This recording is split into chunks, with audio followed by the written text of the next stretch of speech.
Hello everyone, this is Ron. Welcome to another Final Fantasy 7 Ever Crisis video, and in today's video I am just going to do something really unimportant but something that I always wanted to do.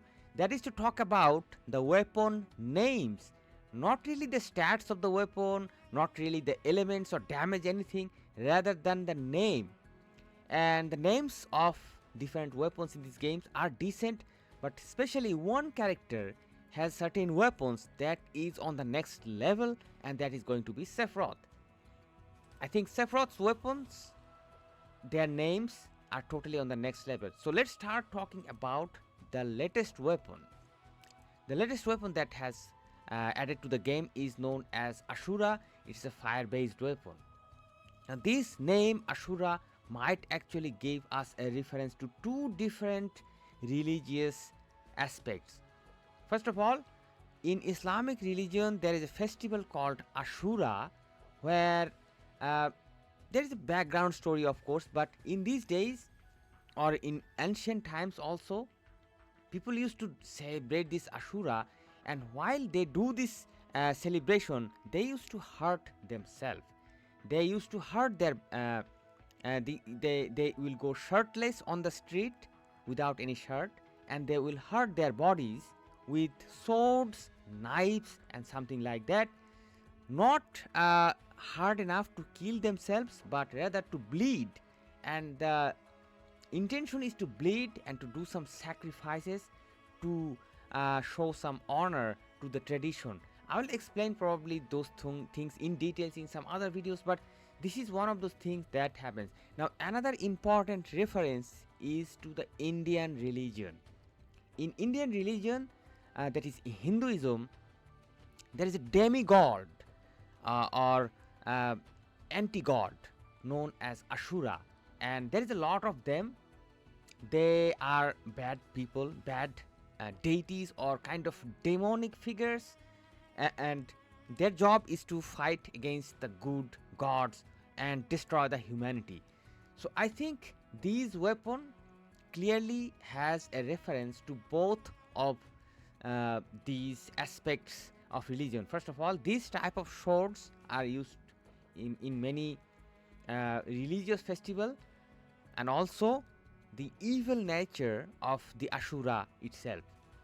So this is a nice reference. I think this is really great, and it gives a lot of depth to the character. Now let's talk about some other weapons of Sephiroth, because other weapons are also having some really amazing references.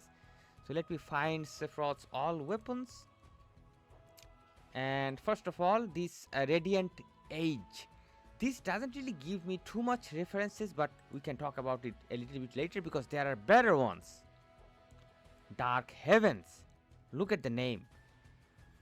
The weapon is kind of an evilish one, and the name Dark Heavens, I think it directly refers to Lucifer and his rebellion against the heaven, because Lucifer was good for a certain amount of time. He served God, he was loyal, but at some point he found that he has not been treated enough or in a nice way.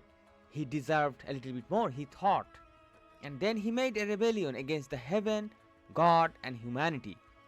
And I think this name Dark Heavens directly refers to that particular event and the nature of Lucifer, because Lucifer was something who was not always born evil. He was born and he was good for a certain amount of time, then there was a transformation. So this is kind of really interesting, guys. Let's talk about the next weapon, Edged Wings. Edged Wings, if you read this name, it will give you an impression of an ancient dragon. And if you think about movies like Lord of the Rings or The Hobbits, if you have seen those movies, you know what I'm talking about, the dragon, the edged dragon. And if you just think about the nature of Smog, that he was someone who always loved a lot of power. He wanted to dominate the entire universe. He wanted to destroy the humanity, and he always announced his hatred against humanity, because he wanted to collect a lot of wealth for sure, but his main ambition was to destroy the humanity, and he didn't really think that humanity is good for the entire planet. Same thing happens with Sephiroth. Sephiroth, when he discovered that, or he thought that Genova was an ancient, and he kind of believed in that methodology that humans are enemies of ancients, humans are enemies of the planet, and his job is to destroy and wipe out the humanity from the planet. So I think it establishes a pretty decent connection with Tolkien's novel, The Nature of Smog, and the weapon, the Edged Wings, and its name. This is really, really amazing. And also, I think Edged Wings refers a little bit to the Norse mythology as well. Let's check out the next weapon, Nameless. I think this is also a very pretty decent name. The Nameless, whatever something that is nameless, can be something really horrible. But I didn't really find much references about this. Let's talk about the next weapon, Garfield. I couldn't really find anything about this one as well. Aonobi. Onibi. The pronunciation should be Onibi, because Onibi is something that is related to ancient Japanese culture.